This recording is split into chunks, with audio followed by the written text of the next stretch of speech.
It's time to start worrying about Donovan Mitchell's knee. I'll explain why on a weekend edition of the Locked On Cavs podcast. You are Locked On Cavs, your daily Cleveland Cavaliers podcast.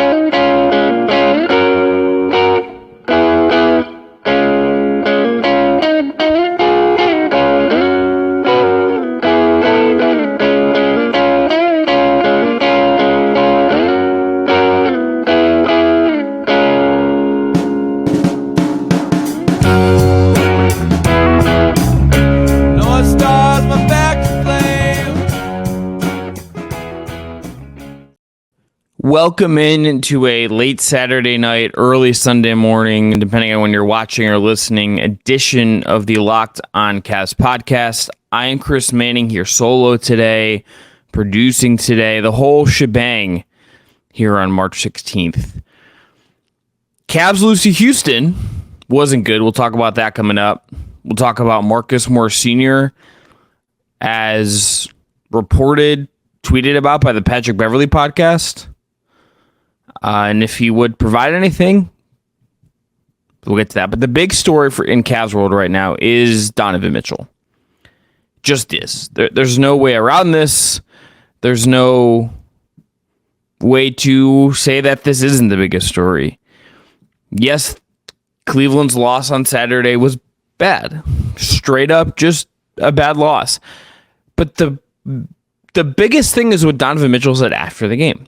I'm going to read a quote as transcribed and shared on X by Serena Winters of Bally Sports.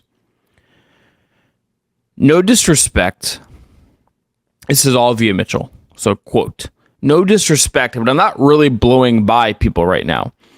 And that's disappointing to me. That's affecting me. I'm probably not playing next game, to be completely honest with you. Kind of just take some rest and get it right. I thought I was ready, but I'm not, and it sucks, and I want to be out there, but it's clear as day, even to myself, I can't fool myself. I'll get it right and be ready when the time comes, end quote. That tells you, in conjunction with how he has played in the 2 games since he's come back, that Mitchell came back too soon. He missed several games after having a PRP injection on March 7th to treat a bone bruise. He was ruled out 3 games and then said maybe he'll come back during the road trip. That was the reporting. He does come back during the road trip. In fact, he kicks off the road trip in New Orleans on Wednesday in place. Cleveland wins that game. I think they got a big emotional and energy boost from his return. But did he look like all-NBA caliber, all-star caliber, somewhere in the MVP ladder caliber Donovan Mitchell? That he did not. He had 14 points in that game. He was 5 of 16 from the field. That's not Donovan Mitchell quality. That is not Donovan Mitchell numbers. Then you go to Saturday's game. He was 4 of 13. He had 13 points. He was not, as he said last year after the Dillon Brooks dust-up, he was not busting his swear word I can't say all over the court.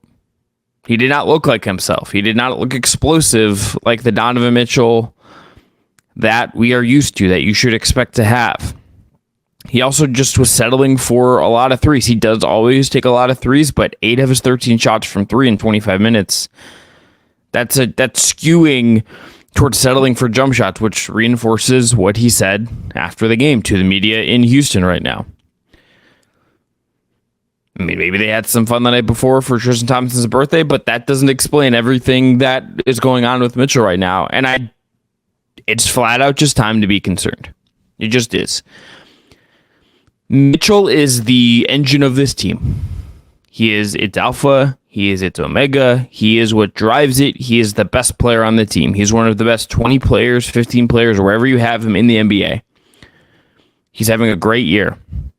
This team's success, while Evan Mobley was out the first time and Darius Garland was out,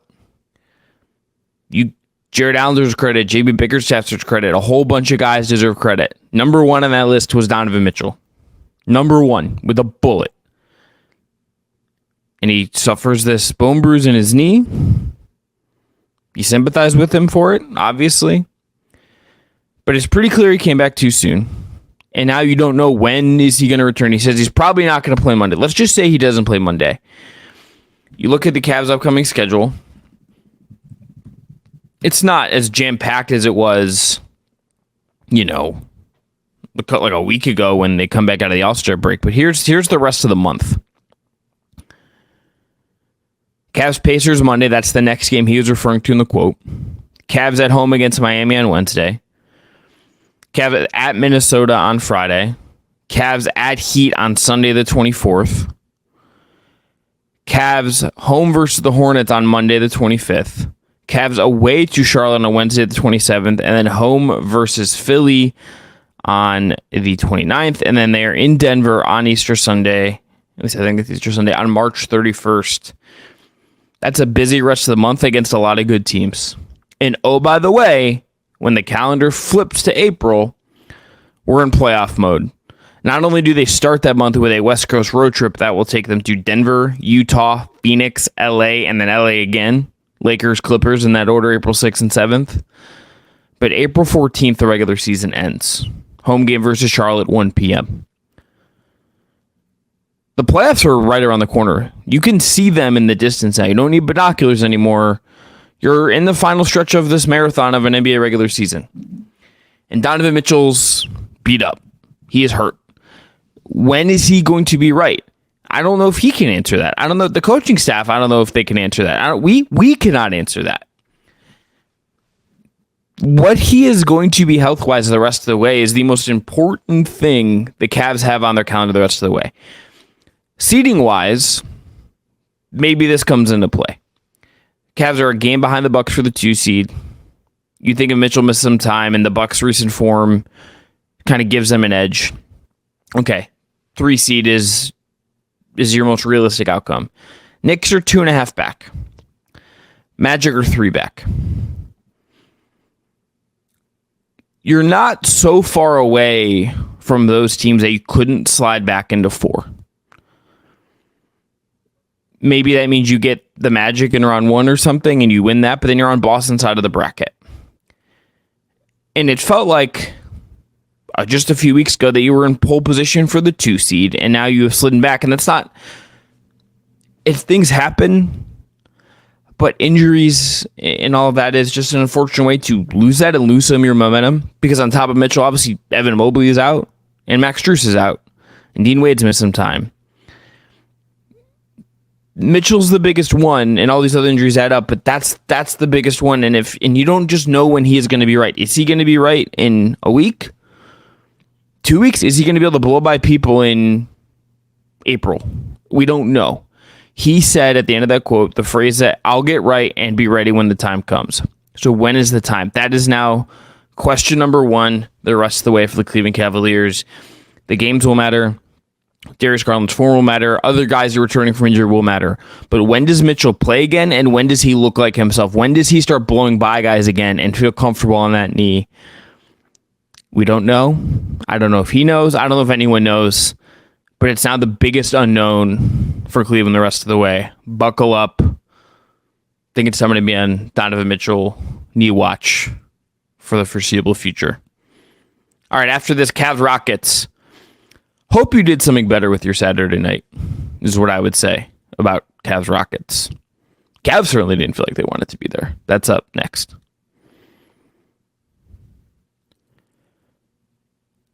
Today's episode is brought to you by our friends at eBay Motors. eBay Motors has teamed up with Locked On Fantasy Basketball host Josh Lloyd to bring you some of his best fantasy picks each week, every week, all season long. Whether you're prepping for a daily draft or scouting for the waiver wire, every week we're going to provide you with players that are guaranteed to fit on your roster. So let's see who Josh's pick for us on this week's eBay's Guaranteed Fit Fantasy Pick of the Week. A name I like on this list is Keontae George, the Utah Jazz guard. He's taking charge in Utah, Josh writes, and the only thing slowing him down would be an injury. Big Keontae George fan over here, and like him for what the Jazz are building over there, even if it's a little bit of ways away. Josh Lloyd from Locked On Fantasy Basketball is going to help you win your fantasy championship. And eBay Motors knows a championship team is about each player being a perfect fit. Same with your vehicle. With over 122 million parts for number one ride or die, mouthful, you can make sure your ride stays running smoothly. Brake kits, LED headlights, roof rack, bumpers, whatever your baby needs, eBay Motors has it. And with eBay Guaranteed Fit, it's a guaranteed fit your ride first time, every time, or your money back. Plus, at these prices, you're burning rubber, not cash. Keep your ride or die alive at ebaymotors.com. eBay Guaranteed Fit is only available to U.S. customers. Eligible items only. Exclusions apply. Locked On, by the way, has launched the first ever national 24/7 streaming channel on YouTube. Locked On Sports Today is here for you 24/7, covering the top sports stories of the day with the local experts of Locked On, plus our national shows covering every league. Go to Locked On Sports Today on YouTube and subscribe to the first ever national sports 24/7 streaming channel. So, Cavs Rockets. Cleveland loses 117-103. The fact that they outscored Houston by 11 in the fourth quarter, just like that game was over. It felt over at halftime. Cleveland, since the All-Star break, has been very inconsistent and very up and down. Very, very rarely at their best. Very rarely looking good. And if you told me that Mitchell aside, that this is the performance that they would put up after the way they played against New Orleans the other night, which, by the way, New Orleans is good. They just beat the Clippers and are going to be a problem, as the kids say, in the Western Conference playoffs. They're going to be a tough out for somebody. I kind of want Houston, New Orleans for what that's worth. But if you had told me that this is the performance they would put up after that Houston game, or after the New Orleans game, into this Houston game, that would have surprised me. On top of just that, Houston is down Alperen Sengun, who's their best player, the best guy they got in the 2021 draft class. Guy's awesome. He's out. So playing five out, you obviously there's some structural things that can happen with that. You know, they just played Jabari Smith at center and do all this stuff, but it shouldn't look like it flummoxed you. And you also just shouldn't have the energy level that it felt like everyone but Karis LeVert did. You go down the list, Jared Allen only takes 7 shots, had 7 boards, just of one of his most blah games of the year. Okoro was just kind of blah, even though he still just plays hard, but it just didn't really convert to anything. Darius was pretty in this one. No one except for Karis LeVert, who's 8 of 14 from the field, and even he was only 1 of 4 from 3, but he did have the 7 assists. Really brought it. Everyone on Houston brought it. They showed up from the opening tip, to their credit, blitzed the energy, were more aggressive, everything. And the Cavs just weren't. They lose the game kind of on that merit alone. I mean, this applies to Mitchell, who, again, just doesn't look right. And this is part of the problem when he doesn't look right. When Mitchell isn't able to create penetration, kick out the shooters, break down defenses, do Donovan Mitchell stuff, this team just doesn't function consistently. This team doesn't function at the same level. It is obviously exciting to watch Donovan Mitchell be awesome. I mean, seeing him score what he did in person last year in the 70-plus game, the big moments he's had in Cleveland, it has been awesome. He's incredibly fun to watch. But for Cleveland, and what star players do in the NBA, is they give your team functionality. They raise your bar. They can help you go 120 on the highway and have no issues. Drive safer than that. But they also just let your team operate like a normal basketball team. They let your team get into sets and create problems for opposing defenses and just make shots and give everyone open shots and just work. When Mitchell's not there, you need someone to step up. No one does. And this is how you get a game like this. This should have just been a winnable game. This should have just been a winnable game for Cleveland. This is a game I think they were favored in. I would have expected them to win. Again, no Sengun for Houston. The Cavs had a day off, all that stuff. This feels like a game Cleveland was rightfully favored in, and it didn't look like it. If you had put an alien from outer space and showed them this game, they would have been like, why is this Cleveland team not playing as hard as the other team? Why is this Cleveland team, a team in the wine and gold, just lacking basically everywhere on the floor? No one, even the returning Tristan Thompson, could really give them any life. That's weird. That's a little bit concerning. On Tristan Thompson, cool that he's back. Seemingly all the quotes have just hit the coaching staff, and the players have all just embraced him post PD suspension. Okay, take them for their word on that. That's their prerogative. I'm pro forgiveness. Not sure how much he's going to play going forward. Played 15 minutes in this game. Damian Jones played 11 because sure, like that's the kind of game this was, that both of them played minutes.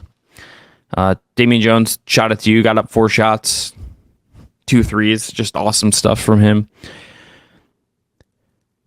We'll see how much Tristan plays. I think that kind of leader, you would hope they can rely on that to kind of spur them and kind of avoid some of these games, kind of help them be more consistent. I think that's part of the reason why this guy matters to this particular team, but obviously didn't work here. Again, maybe they just had some fun in Houston. It's a city NBA players do really like, so maybe. Mitchell had a cool post game. This is from Chris Feuder of Cleveland.com that I'm going to just hit on here real quick. Quote, there are things like tonight that are disappointing when you're trying to strive for what you're trying to strive for, but there's also a lesson in it. We shouldn't have lost this one the way we did. Even if we did lose, it shouldn't have looked that way it looked. We should have won this game. We didn't. We didn't come out the right way. Terrible performance by us. Can't get those 40 minutes back, but how do we respond? That's ultimately the judgment of who we are.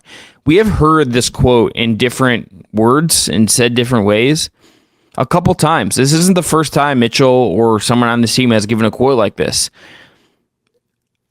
I'm not going to sit here and tell you that every NBA regular season game matters to the same degree, because they don't.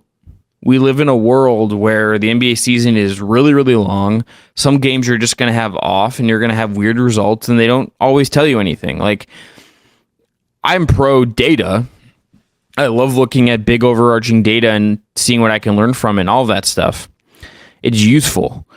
But then there's also times where it's like, I wish I could just have a filter where someone could write a code to filter out the games and the numbers, where I could be like, yeah, okay, the Cavs in Houston, that was just this really weird game. It doesn't actually tell us anything about what this team is at full strength. Okay, that's not really realistic with the time and energy and money I have, but okay, I would like it. Regardless, I do think that the fact that consistency continues to be an issue, the fact that mindset continues to be an issue, I would be very frustrated by this if I'm the locker room. I would be very frustrated by this if I am the coaching staff. I think it's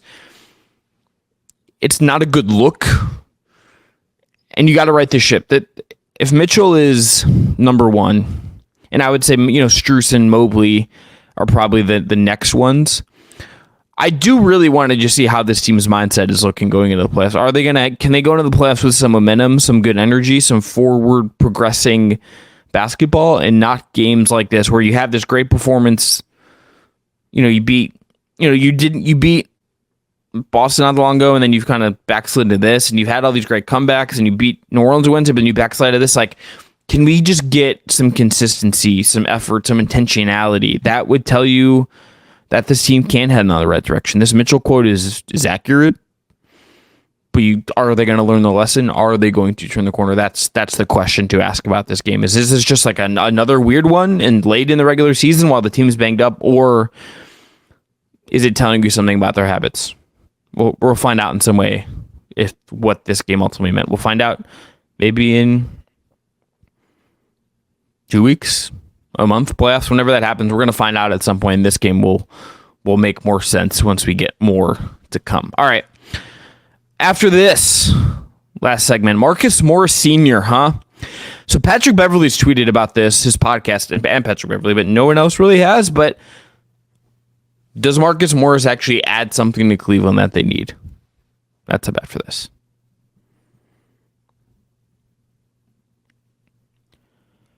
Today's episode is brought to you by Stitch Fix. With Stitch Fix, you get a stylist who understands your style and budget. They do all the shopping for you. It's the easiest way to update your wardrobe this season. Easily upgrade your wardrobe this year with a professional stylist that helps you find new on-trend favorites that will work for you. Your stylist sends you just the right pieces. The fit is always on point. It's like they have style ESP. I don't know how they do it, but they do. They make it all so easy. Shopping can be such a pain, and they save you that time and effort, and you get to look good. They make you feel good too. And if you don't love something, you can just send it back. Shipping, returns, and exchanges are always free with Stitch Fix. Style makes you feel good as you look. Get started today at stitchfix.com/lockedon. That's stitchfix.com/lockedon. stitchfix.com/lockedon.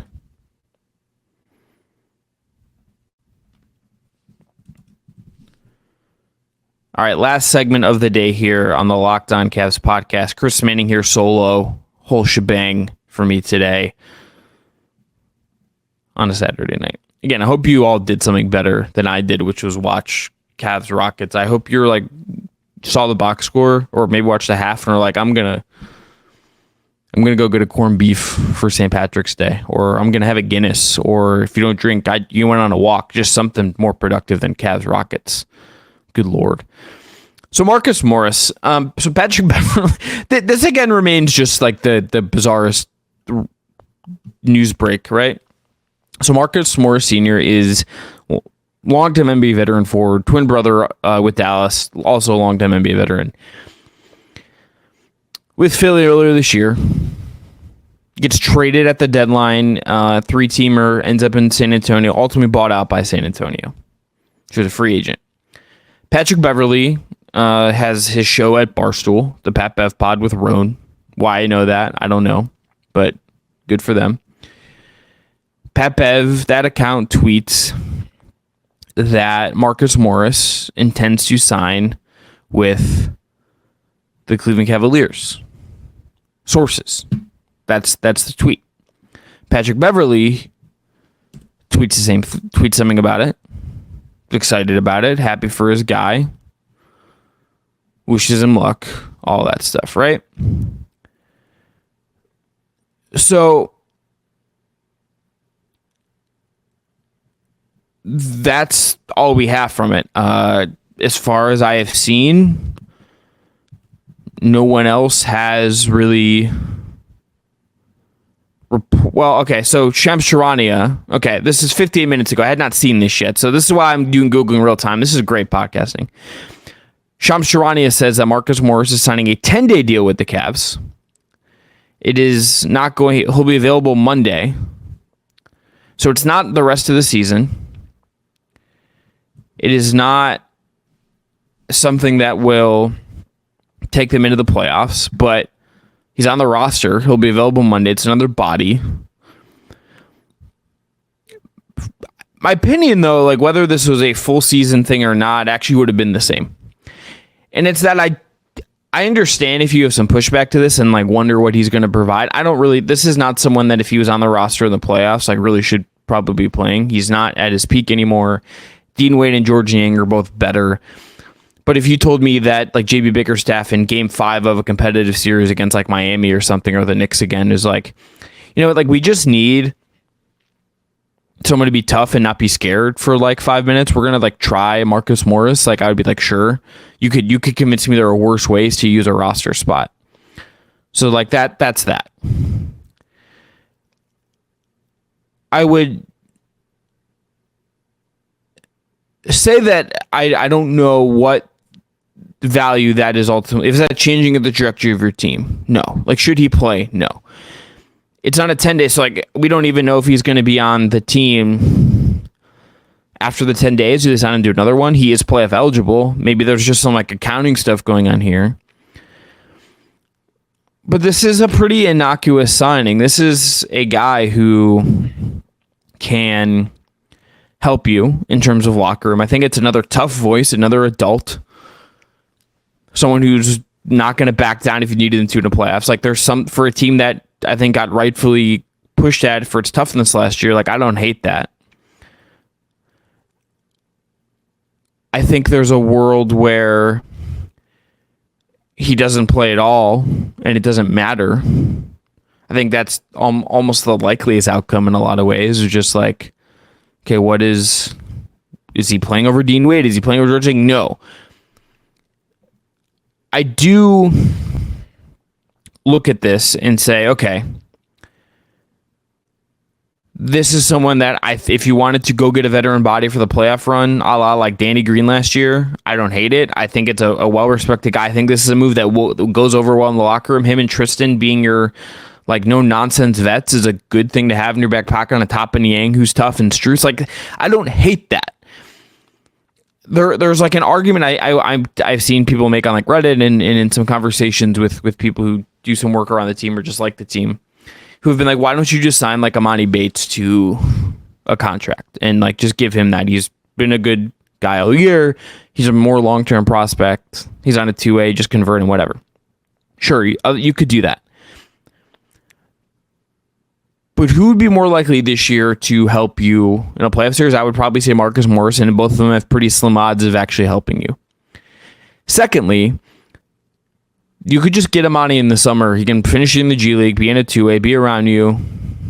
You get the veteran for the next couple months, or maybe just the 10 days, and then you get Amani when if you really want him, you get him in the summer. And look, teams will tell you what they actually think more by their moves than what they say. I am pro access to JB Bickerstaff and Kobe Allman and the players, but there's at a certain point with the leadership decision makers, the decision makers who are the leaders of the organization is a better way of saying that. They will tell you what they actually think more by what they do than what they say. That they weren't in a rush to give Amani Bates like a full NBA contract when they drafted him, or even on the main roster, a la what they've done with Craig Porter Jr., like that tells you something about where they think he's at and what they think he can provide. The fact they're going out and getting Marcus Morris tells you something about where they feel about their front court right now. And maybe it's the injuries, maybe it's just Dean Wade uncertainty, Niang uncertainty, whatever it is. They feel that fits their needs better. That tells you something. That is something that you are learning from them by what they're getting in Marcus Morris and not an Amani Bates or a Pete Nance or an Isaiah Mobley or whatever it is. That tells you something. Is Marcus Morris going to change the Cavs world? No. Is it useful for your locker room in a way that'll be hard for us to track? I would argue yes, but will we ever know? I don't know. No one. It's very hard to tell sometimes, but I don't hate it. I get it from a locker room perspective. I get it from just to get another tough vet in their perspective. To me, there is value in that kind of thing as you're building out a culture and trying to prepare guys to just be a little tougher and be ready to go. So that's that. Marcus Morris, welcome to the Cleveland Cavaliers. Let's see if he plays on Monday against Indiana. That could be fun. No Mitchell probably, though. So we'll see where that game goes. We'll preview that and the week ahead in Cavs basketball on Monday show. We'll cover that game and much more this week on the Locked On Cavs Pockets. Hope you enjoyed Evan taking the reins the last couple days, including his pod with Justin Rowan. I think every Locked On Cavs is State of the Union, so, but that's it. This is my rebuttal, then, I guess, if that was the State of the Union. Anyway, this has been Locked On Cavs for late Saturday night. I'm Chris Manning. Enjoy the rest of your evening. Enjoy your Sunday. We'll talk to you soon.